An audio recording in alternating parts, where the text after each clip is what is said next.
Les amis, clap de fin. L'année 2024 est finie. Elle s'est finie il y a quelques jours. Je vais vous présenter aujourd'hui dans cette vidéo un peu tous mes chiffres, tous mes objectifs que j'ai pour 2025, pour l'année qui arrive. Les chiffres sont super beaux. Je trouve que j'ai vraiment pas mis la tenue adéquate pour vous montrer ces chiffres. Je me change, je reviens tout de suite. Voilà, de retour avec une petite chemise en lin. Bon, je pouvais pas faire parfait. Fallait bien qu'elle soit très froissée. En fait, je viens de revenir de vacances de France. Donc là, je viens d'arriver au Panama, là où je réside. Et fallait bien que je sorte ce joli accoutrement pour vous présenter les chiffres qu'on a fait cette année. Les amis, on commence tout de suite. Je vous fais ma présentation. Petite mise au point avant de commencer. Qui je suis? Alors, ça fait 5 ans que je vends sur Amazon et 7 ans que je fais du e-com. Donc voilà, mes 2 premières années, c'était plus du dropshipping, découverte un peu de tout l'univers du e-commerce. Et il y a 5 ans, donc un peu avant le Covid, je me suis intéressé à Amazon et ma marque principale a généré plus de 5 millions d'euros. Je suis certifié Amazon Ads, Amazon publicitaire, et Amazon m'a certifié, m'a donné ses certifications comme quoi je suis expert sur Amazon Ads.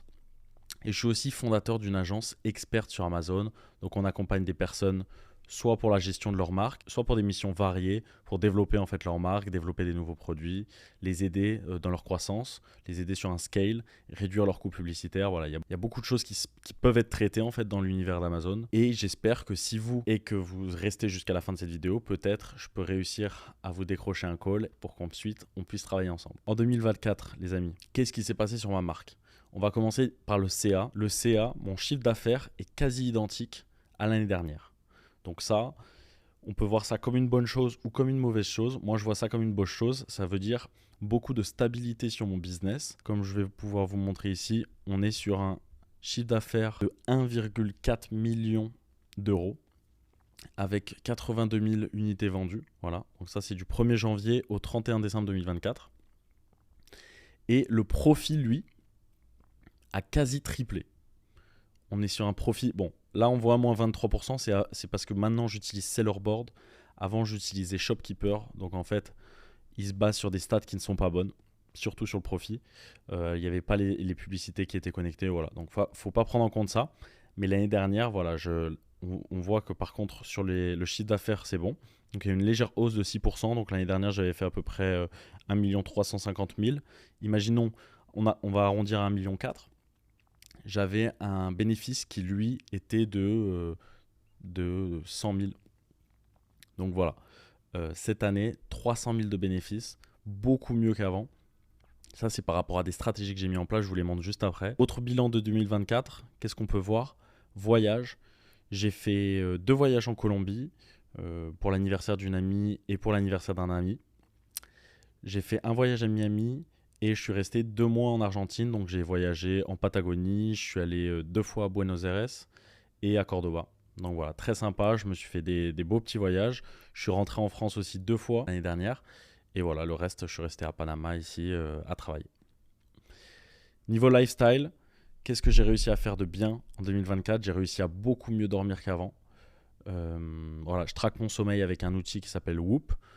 Ça me permet de me dire si j'ai mal dormi, mieux dormi, beaucoup dormi ou pas assez dormi. Et en fait, grâce à ça, ça me force tous les jours à essayer de faire un peu mieux, à mieux dormir, mieux me coucher, mieux gérer mes routines avant de dormir. En général, j'ai quand même amélioré mon sommeil cette année. J'ai beaucoup mieux mangé. En fait, il y a une personne qui vient 3 fois par semaine et qui me fait la nourriture, qui me prépare des meal prep à l'avance dans mon frigo. Et j'arrive beaucoup mieux à manger, plus sain et à m'organiser. Ça m'évite de commander de la malbouffe. Rester focus sur une alimentation bonne. On va dire 80-20. 80% du temps, je mange bien. 20% du temps, je peux me faire plaisir et manger des choses, on va dire, qui sont moins saines. Et sport tous les jours. Donc voilà, dans ma tour, j'ai un gym. Ça me permet de pouvoir faire du sport un peu quand je veux. Bon, mis à part ça, en dehors aussi, je fais pas mal de sport. Tout ce qui est sport de raquette, tennis, paddle. Mais voilà, dans ma tour, j'ai une gym, donc je peux à peu près tous les jours, quand j'ai envie, aller faire du sport. J'ai aussi une piscine.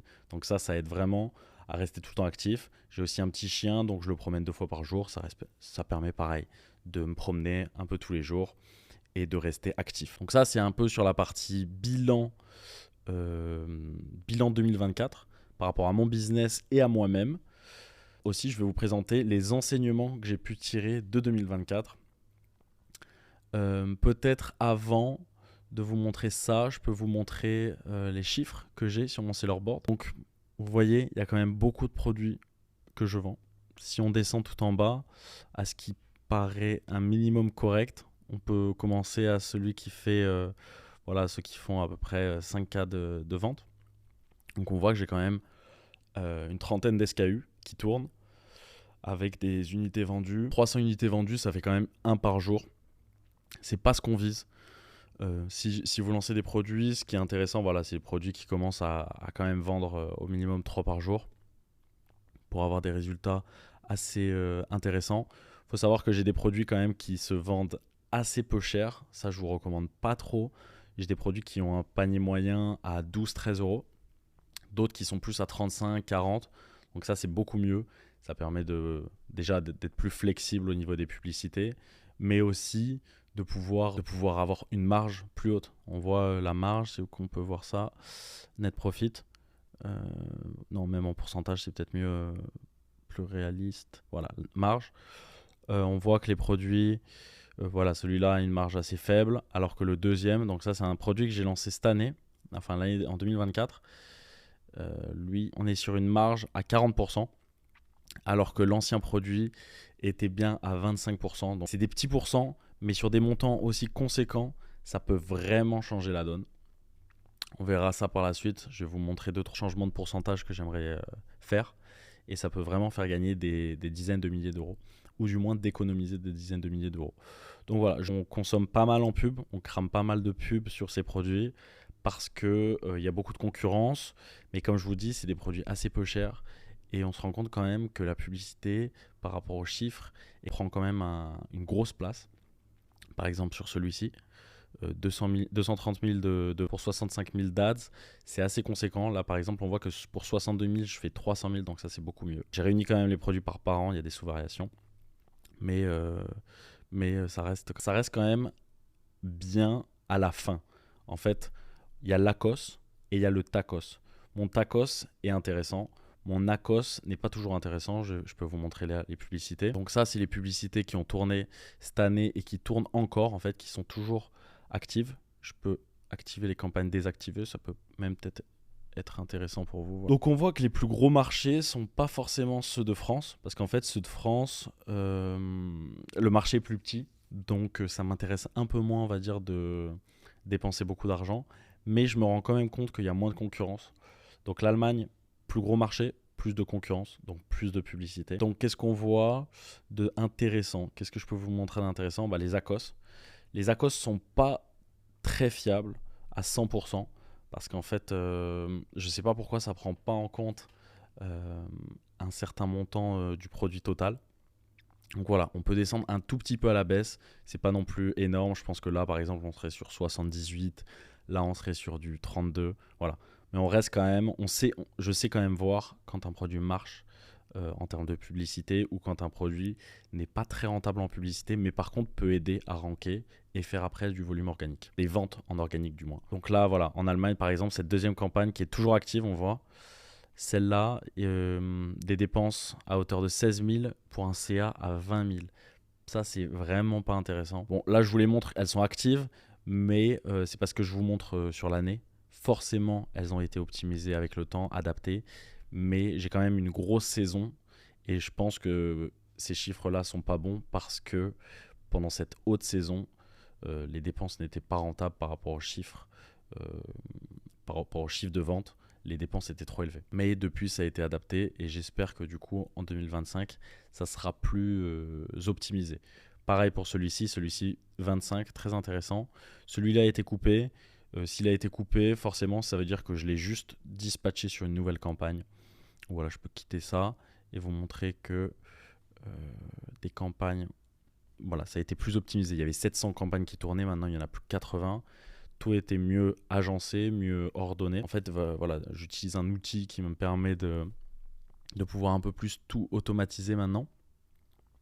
Et on voit, je pourrais vous montrer même les chiffres, par exemple, sur un autre mois, pour vous montrer qu'en fait, Là, c'est parce qu'on parle de l'année entière que les ACOS certaines fois sont assez élevés. Mais que si on regarde par exemple le mois de décembre, je pourrais faire une présentation du mois de décembre uniquement. Le mois de décembre uniquement, je pense que les publicités sont bien plus optimisées sur cette présentative. Je vais même vous montrer ça tout de suite. Voilà, ça va être plus intéressant à voir. Ok les amis, on se retrouve donc sur le dashboard pour voir un petit peu le mois dernier, last month. Qu'est-ce que j'ai fait en chiffres? En termes de chiffres, j'ai fait 105 000.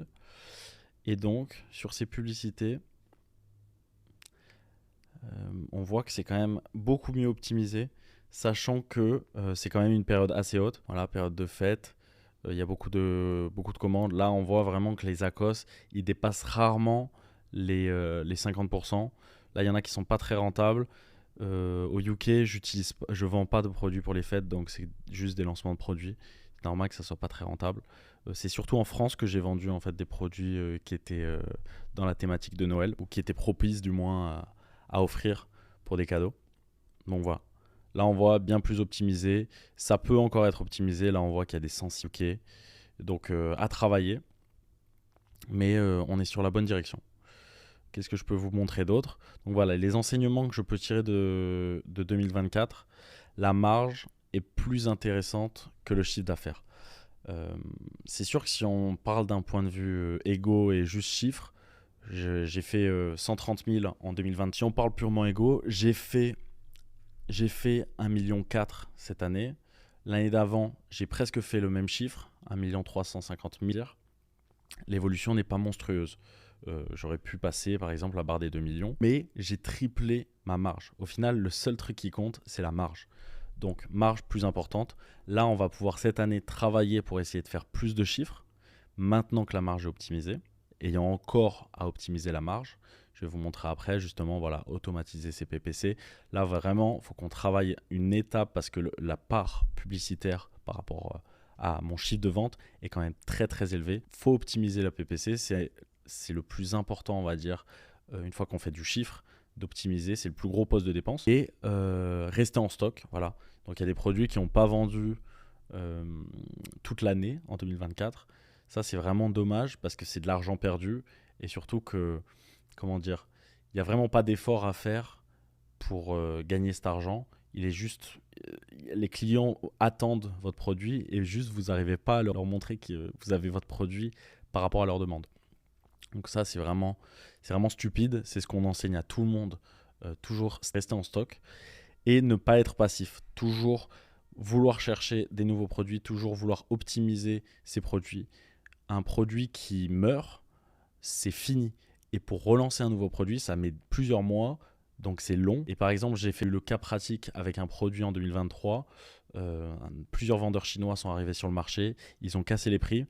J'ai direct perdu mes parts de marché sur ce produit, j'arrive plus à vendre comme avant.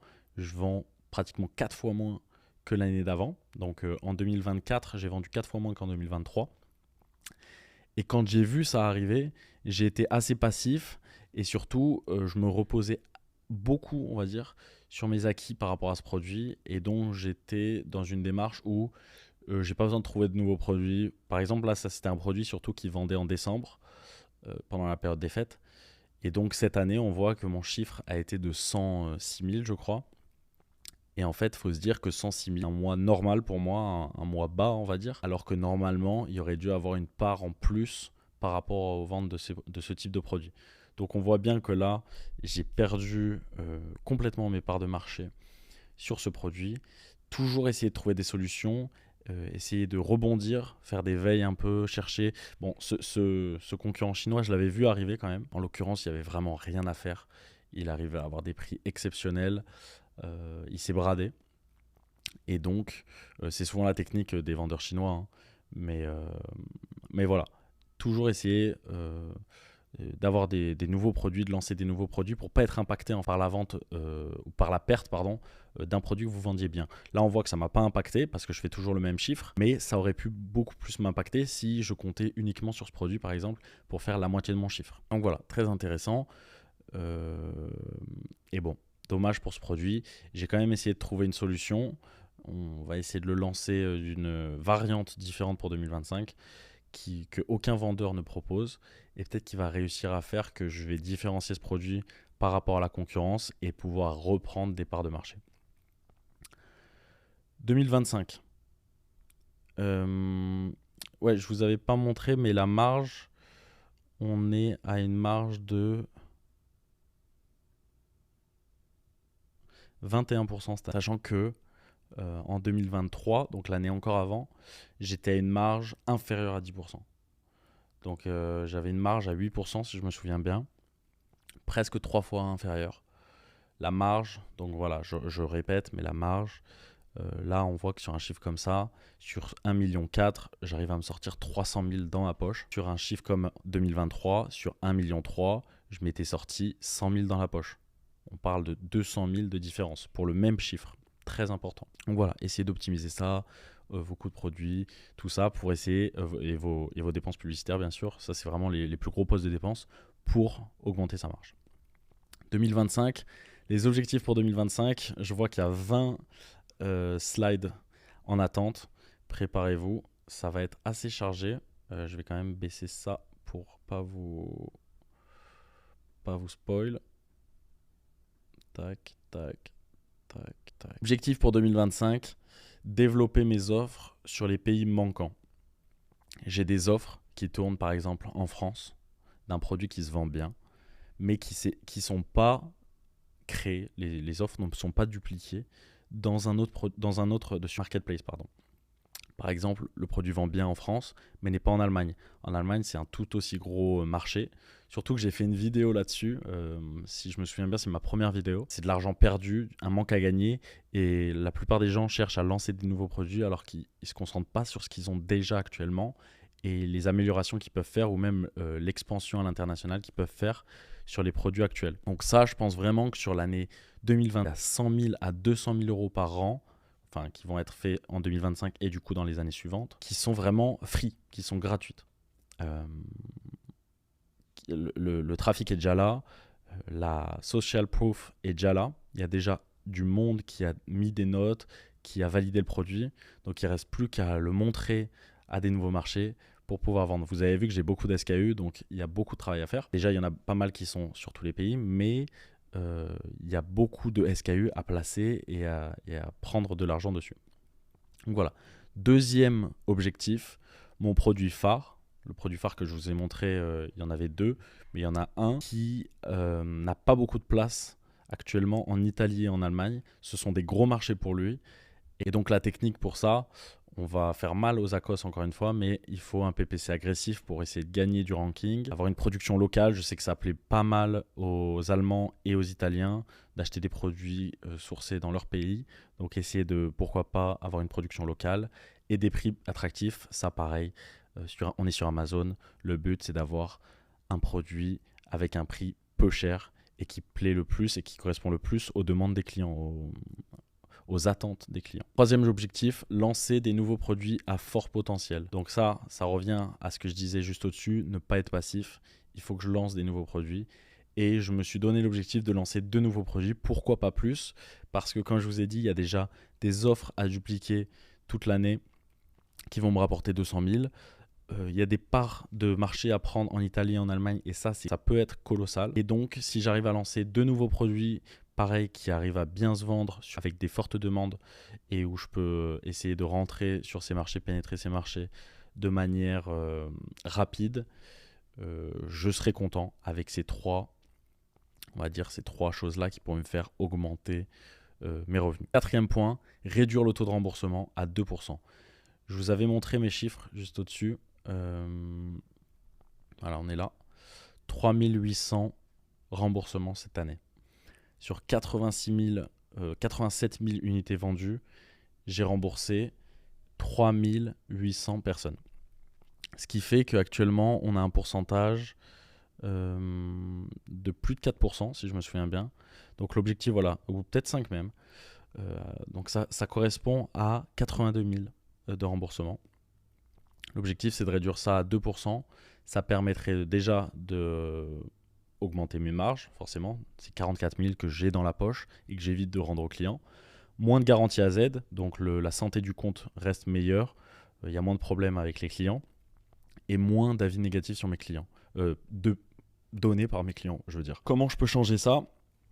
Essayer de mieux communiquer avec mes fournisseurs, essayer de mieux connaître les besoins exacts de mes clients. Il y a des choses des fois qui ne plaisent pas à la masse, et pour moi tout va bien, mais pour la clientèle finale ça va pas, il y a un petit défaut. Donc voilà, essayer de toujours mieux connaître les produits. Là en l'occurrence, le problème de ça, c'était voilà, il y a sur un batch, un lot de tous les produits que je vendais, ça correspondait pas à mes clients, ils étaient insatisfaits. Et donc ça a créé beaucoup de litiges. Voilà, surtout en Italie, c'était des Italiens en l'occurrence. Il y a des groupes sur des marketplaces, les clients sont plus compliqués à gérer que sur d'autres. Par exemple, je sais que les Allemands sont bien plus compréhensifs et plus carrés, on va dire. Ils ont moins de mal à comprendre des explications claires de ma part. Alors que chez les Italiens, c'est plus compliqué. Voilà, si je leur fournis un produit qui ne correspond pas à leurs attentes ou s'ils ont mal compris un énoncé, c'est de ma faute et ça ne sera jamais de la leur. Donc voilà, essayer de mieux traiter avec ces personnes pour réduire le taux de remboursement à 2. Je pense vraiment que c'est possible parce que pratiquement 5, c'est quand même très élevé.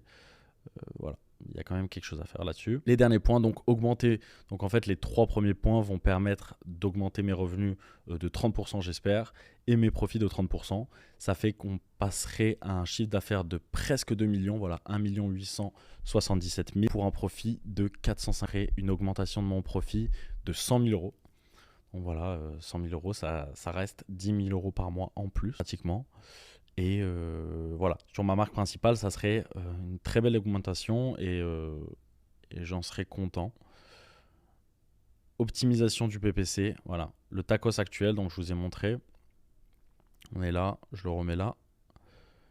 Les marges, la marge est à 21% actuellement en 2024. Je pense qu'on peut, pareil, on peut l'augmenter cette marge. Ça revient un peu à ça. Hein.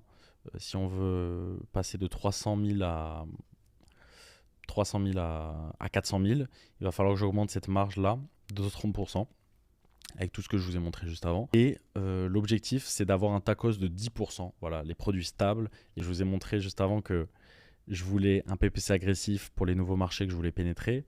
Par contre, ceux où il me semble que mes produits sont assez stables et il n'y a pas grand-chose à prendre en plus en part de marché, il faut que j'arrive à avoir un PPC assez faible, avec des enchères assez faibles, pour pouvoir avoir total d'ACOS, mon taux de, ma dépense publicitaire par rapport à mon prix de vente très faible. Donc voilà, pour 100 euros générés, il faut que je dépense 10 euros en publicité et pas plus, parce que cette année, ça a été 21. Produit avec du recurring. Donc en fait, le nouveau produit que j'ai lancé cette année, il y a la possibilité à mes clients de racheter plusieurs fois parce qu'il a une consomme en fait ce produit. Donc il y a une possibilité de sortir d'Amazon. Pour moi, ça serait intéressant de sortir sur Amazon. J'ai vu le cas pratique d'une personne au Royaume-Uni, je crois, qui montrait qu'en fait, il avait son site Shopify et il faisait à peu près 40 000 euros par mois de vente de ses produits qu'à la base, il vend sur Amazon et qu'il a réussi à sortir ces gens pour vendre sur Shopify. Je pense vraiment qu'il y a une fidélisation à faire et à pouvoir faire sur ce type de produit. Donc voilà, ça me permettrait d'avoir une base de données de clients que je peux relancer ensuite, que je peux fidéliser. Et ça me permet d'avoir un LTV élevé. LTV, c'est un peu la durée de vie. C'est combien tu as rapporté chaque client dans sa durée de vie en étant ton client. Et voilà, moins de frais, forcément. On fait sauter le frais d'Amazon. On fait sauter le frais publicitaire. Chaque client trouvé, quand même, ça coûte en publicité. Là, c'est un client qui revient. Donc, il nous a coûté une fois de la pub, mais il revient à chaque fois. Donc, plus de marge. Voilà, tout réuni comme ça. Je pense qu'on peut faire une très belle année 2025. Donc, ça, c'est mes objectifs sur ma marque principale de mon compte Amazon, qui vend uniquement en Europe. Mais bien sûr, j'ai aussi des objectifs sur cette chaîne YouTube. Et grâce à cette chaîne YouTube, de réussir à vous montrer mon sérieux, à vous montrer à quel point je peux vous aider à développer votre marque, aider à scaler votre marque, ou même vous aider à vous lancer sur Amazon. Donc si cette vidéo, elle vous a plu et que vous avez une marque et que vous avez envie de la scaler, augmenter vos marges, vous pouvez me contacter et prendre un petit rendez-vous téléphonique sur mon calendrier en bas en description. Si vous avez pas encore de business Amazon et que vous ne savez pas quoi faire pour cette année 2025, Amazon peut changer votre vie. Amazon, c'est du sérieux. Vous créez une marque qui prend en valeur dans le temps. C'est pas un business dropshipping. Dropshipping, vous faites de la vente et c'est tout. Ça meurt après. Amazon, vous pouvez vendre vos marques après. Je vous souhaite une très belle année 2025. Je vais essayer de faire plus de vidéos comme ça, un peu sans script, on va dire, où je m'adresse à vous normalement. Et j'espère que ça vous a plu. Si vous avez aimé ce type de contenu, n'hésitez pas à me le faire savoir. Et sur ce, on se retrouve pour une prochaine vidéo. Si vous avez des idées, n'hésitez pas, en description, vous mettez un petit commentaire. Et puis n'hésitez pas à mettre un petit like au passage. Ciao, ciao les gars.